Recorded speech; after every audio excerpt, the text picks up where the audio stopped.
کہ ہم تو اپنا مزاج اوروں سے جدا رکھتے ہیں، ہم اپنا مزاج اوروں سے جدا رکھتے ہیں، ہم تو محبوب بھی محبوب خدا رکھتے ہیں۔ اور بحر العلوم عبد القدیر صدیقی رحمۃ اللہ تعالی علیہ فرماتے ہیں کہ یوں تو کیا کیا نظر نہیں آتا، میرے آقا کوئی تم سا نظر نہیں آتا، اور جھولیاں سب کی بھرتی جاتی ہیں، دینے والا نظر نہیں آتا، اور ان کے سائے میں جی رہا ہوں میں جن کا سایہ تک نظر نہیں آتا۔ بات حضور جلالت علم علامہ رشید پرجا صاحب قبلہ علیہ رحمت و رضوان میرے جد کریم کی چلی ہے، تو جو حضرات آج اس محفل کو سجانے میں اپنا حصہ لیے ہیں، آپ ایک حدیث مبارک کو نقل فرماتے ہیں قال ابو بکر صدیق رضی اللہ تعالی عنہ من انفق درہما علی قراءۃ مولود النبی صلی اللہ علیہ وسلم کان رفیقی فی الجنہ۔ آپ فرماتے ہیں کہ حضرت ابو بکر صدیق رضی اللہ تعالی عنہ سے روایت ہے، آپ نے فرمایا کہ جو کوئی میلاد پاک صلی اللہ علیہ وسلم پر ایک درہم بھی خرچ کرے گا وہ جنت میں میرے ساتھ ہوگا۔ اب ہم کسی اور کے ساتھ رہے یا نہ رہیں، ہم ابو بکر صدیق کے ساتھ جنت میں رہیں گے، صدیق وہاں رہیں گے جہاں پر سرکار ہوں گے۔ اور بات زیادہ طویل نہ کرتے ہوئے، کیونکہ مدرسے آمنہ آپ سے منسلک ہے، علم دین کی بڑی اہمیت دین اسلام میں رکھی گئی۔ آقا کریم صلی اللہ علیہ وسلم فرماتے ہیں کہ طلب العلم فریضۃ علی کل مسلم و مسلمہ، علم دین کا حاصل کرنا ہر مسلمان مرد اور عورت پر فرض کر دیا گیا ہے۔ اب علم دین کیا ہے، علم دین کی فرضیت کیا ہے، اس کی افضلیت کیا ہے، اس کے کمالات کیا ہے، اس کے اوصاف کیا ہے؟ ہر انسان کو کسی نہ کسی چیز کا قطرہ اپنی زندگی میں لاحق ہوتا ہے۔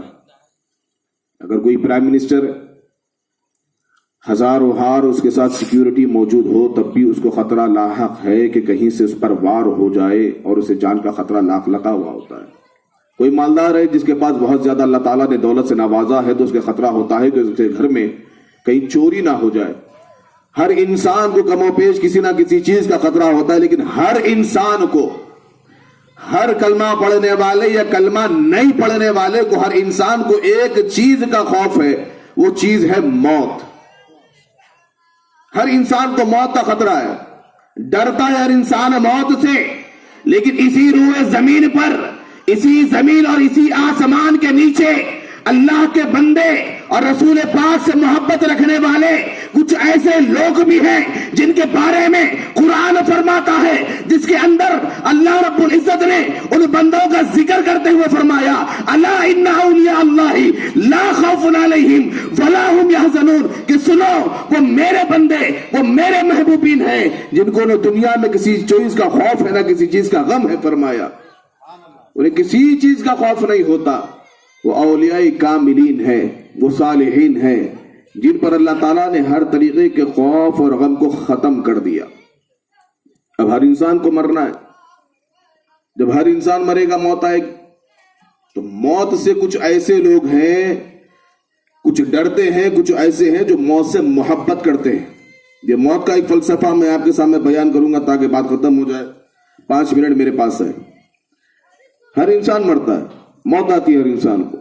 آپ کو ایک فلسفہ سمجھ دیتا ہوں، زندگی ختم ہوتی ہے، موت کا جو سانس کا جو نظام ہے، یہ سانس کا جو آپ کا نظام چل رہا ہے، اگر آپ کے جسم کے اندر جا کر رک جائے اگر آپ کی سانس، تو آپ انسان مردہ، اور سانس جسم کے باہر آئے اور واپس اندر نہ جائے تب انسان مردہ۔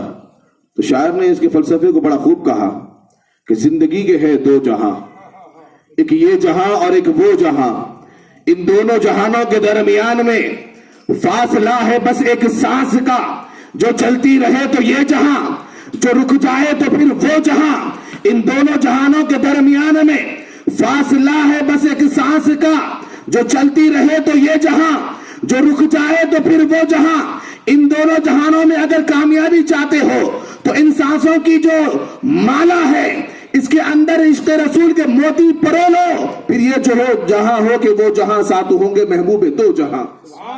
حضور پاک علیہ الصلوۃ والسلام ہمارے ساتھ ہوں گے۔ فرمایا ہر انسان کو موت کا مسئلہ ہے۔ اب آپ دیکھیے، باپ بڑی محنت کر رہا، مشقت کر رہا اولاد کی خاطر، پوچھا گیا بھائی آپ کی اتنی محنت کی وجہ کیا ہے؟ کہا کہ بھائی میرے اولاد کا مستقبل سنور جائے، میری اولاد کامیاب ہو جائے۔ میری ہمیشہ یہ کوشش رہتی ہے جہاں پر بھی میں خطاب کے سلسلے میں جاؤں تو لوگ عشق رسول کے ساتھ ساتھ اپنی زندگی کے اندر کچھ انقلاب بھی لے کر جائیں، کچھ تبدیلی آنا چاہیے ہمارے اندر۔ اب ہم بڑے دعوے کے ساتھ یہ کہتے ہیں کہ میں میرے ماں باپ کا فرما بردار ہوں۔ کتنے فرما بردار ہیں؟ باپ نے 12 گھنٹے 15 گھنٹے محنت کی اپنی اولاد کو اچھا مستقبل دینے کی خاطر، ڈاکٹر بنا دیا، انجینئر بنا دیا، لیکن جب وہ باپ کے آخری وقت آ گیا، اس کو ICU میں لے کے جا کر رکھ دیا جائے، اگر اس کا بیٹا ڈاکٹر ہو اور اسے کہہ دیا جائے کہ اس کی جان بچا لی جائے اور اس کا وقت لکھ دیا گیا ہو مرنے کا، تو ڈاکٹر اس کا بیٹا ہو تب بھی اس کی جان بچا نہیں سکتا۔ انتقال ہو گیا، ہر انسان ڈر رہا ہے موت سے۔ یہ فلسفے کو سمجھ جائے سے موت سے محبت ہونا شروع ہو جائے گی کہ ہر انسان ڈر رہا ہے۔ لیکن اگر وہی باپ کا بیٹا حافظ قرآن ہو، اگر وہی باپ کا بیٹا عالم دین ہو، علامہ امام جلال الدین سیوطی رحمۃ اللہ علیہ اپنے تصانیفات میں نقل فرماتے ہیں، سرکار دو عالم صلی اللہ علیہ وسلم کی حدیث کو اس کی شرح میں فرماتے ہیں کہ اگر کوئی حافظ قرآن کسی مدرسے سے گزر جائے اور کوئی حافظ قرآن کسی قبرستان سے گزر جائے، فاتحہ نہیں دی قبرستان میں جا کر، دعا نہیں کی میت کے لیے، صرف قبرستان کے سامنے سے جب کوئی حافظ قرآن گزر جاتا ہے تو اللہ تعالیٰ اس حافظ قرآن کے سینے میں بسنے والے قرآن کی وجہ سے اللہ تعالیٰ اس قبرستان سے عذاب کو اٹھا لیتا ہے۔ ایک حافظ قرآن کی فضیلت ہے۔ فرمایا ہم کہتے ہیں ہمارے ماں باپ کے ہم بڑے فرما بردار ہیں، آپ دیکھیے کتنا بھی عزیز کیوں نہ ہو، اگر آپ تنہائی میں کیا کسی کے سامنے اپنا لباس اتاریں گے، غیر آدمی کے سامنے، اگر آپ کے گھر والے ہوں تو آپ اپنا لباس بدلنے کے لیے، چینج کرنے کے لباس اتار سکتے ہیں، وہ بھی قریب کے لوگ ہوں۔ لیکن انسان کی جب سانس کا نظام رک گیا، مر گیا، جسم کے اندر سے روح کا تعلق ختم ہو گیا، اب عالم یہ ہے کہ غسال کے سامنے لٹا دیا گیا، تختے پہ لٹا دیا گیا، جسم سے بدن کے اوپر سے کپڑوں کو جدا کیا جا رہا ہے۔ کر کون رہا ہے؟ غسال۔ اب آپ بتائیں، ہم زندگی میں کسی اور کے سامنے اپنے لباس کو بدلنا پسند نہیں کرتے تو مرنے کے بعد کسی غیر کے سامنے ہم اپنے لباس کو اتارنے کی جرات وہ کیسے کر سکتا ہے؟ لیکن مجبور ہے، کیونکہ جسم کے اندر روح نہیں ہے، حرکت کر نہیں سکتے، مجبور ہے۔ جب تختے پر لٹا دیا گیا، جسم سے کپڑوں کو جدا کر دیا گیا، جب پانی کا قطرہ آپ کے اوپر ڈالا جا رہا ہے تو اگر پانی گرم ہو تو مردہ یہ نہیں کہہ سکتا کہ پانی گرم ہے تھوڑا ٹھنڈا کر لو۔ جس انداز میں، جس کربڑ پر غسال آپ کو غسل دے رہا ہے، میت خاموش ہے، لب کشائی نہیں کر سکتی، غسل دے دیا گیا، تختے پر لٹا دیا گیا، کفن پہنا دیا گیا، سرما لگایا جا رہا ہے، کافور لگایا جا رہا ہے، عطر چھنکا جا رہا ہے، پھر اس کے بعد لوگوں کو اس کا آخری چہرے کا دیدار کروا کر ڈولے میں لٹایا جا رہا ہے۔ ڈولے میں لٹانے کے بعد زندگی میں عالم تھا، مفتی تھا، حافظ تھا، غیر عالم تھا، شرابی تھا، جواری تھا، کوئی کھانا دینے کو تیار نہیں تھا، لیکن جیسے ہی جسم سے روح نکل گئی، مردہ قرار دے دیا گیا، کفن پہنانے کے بعد جیسے ہی اس کے جسد کو ڈولے کے اندر رکھ دیا گیا، 4 کھانا دینے کے لیے مسلمان آگے آ گئے، کھانا دے کر بآواز بلند سبحان اللہ الحمدللہ کی صداؤں کے ساتھ مسجد کی طرف لے کر جا رہے ہیں۔ مسجد میں جنازے کو لا لیا گیا۔ ہر نماز میں اگر کسی کا بیٹا امام ہو، اگر کوئی باپ نماز مغرب ادا کرنے کے لیے مسجد میں جائے اور وہاں کا امام اس کا بیٹا ہو اور بیٹا مصلی پر کھڑا ہوا ہو تو باپ یہ نہیں کہہ سکتا کہ میں تمہارے سے عمر میں بڑا ہوں لہذا تم پیچھے آ جاؤ، امامت تو تمہاری ہوگی لیکن میں آگے کھڑوں گا نہیں۔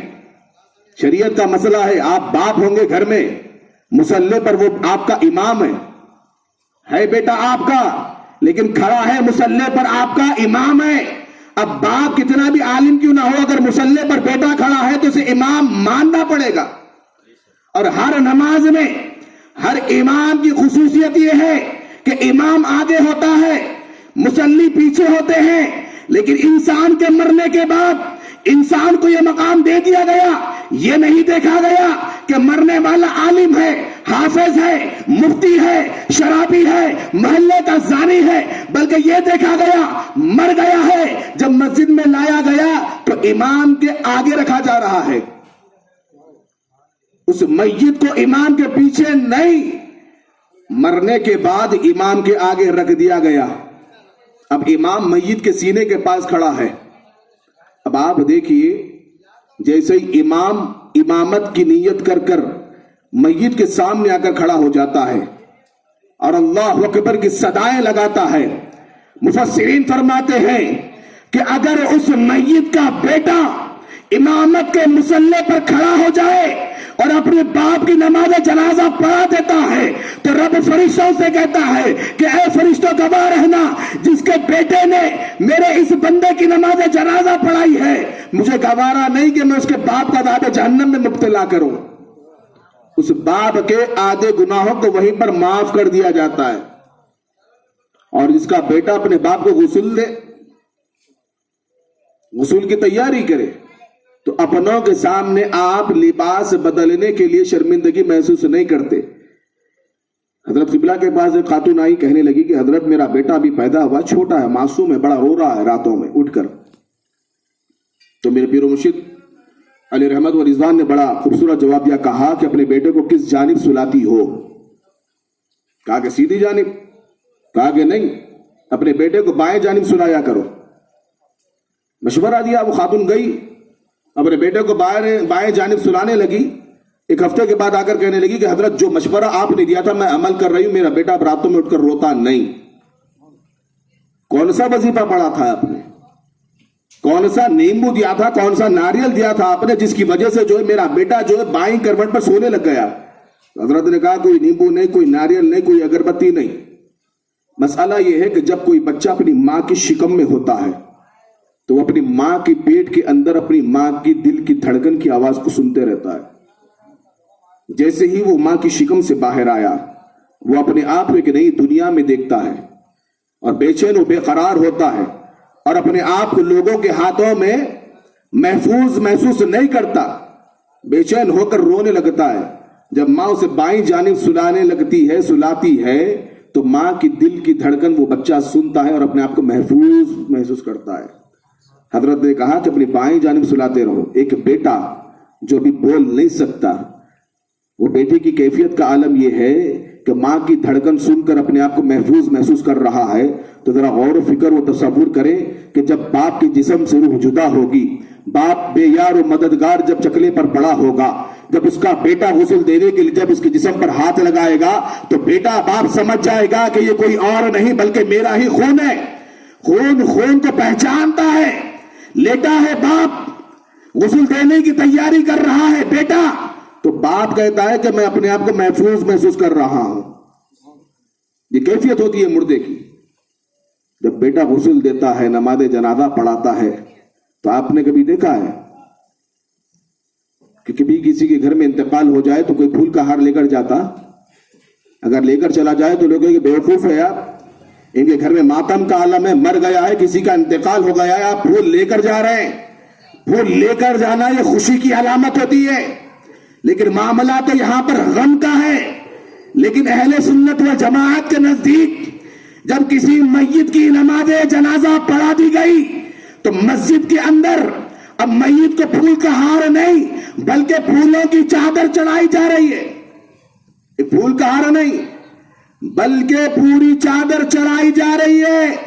پوچھا گیا کہ بھائی ماتم کا معاملہ ہے, غم کا معاملہ ہے, انسان تو مر گیا, یہ پھول پیش کرنے کی وجہ کیا ہے؟ جواب یہ ملا, مر گیا ہے لیکن مرنے کے بعد زندگی میں کبھی سرکار کا دیدار نہیں کیا, مرنے کے بعد جب قبر میں جائے گا تو سرکار کا دیدار کرنے والا ہے, اسی لیے اس کے اوپر پھول پیش کیے جا رہے ہیں. سبحان اللہ, سبحان اللہ. زندگی میں کبھی سرکار کا دیدار نہیں ہوا, تڑپتے رہا رات بھر, کروٹیں بدلتے رہا, لیکن موت ایک مسیحا ایسا بن کر آئی کہ اس کو رسول پاک کا دیدار کروا دیا.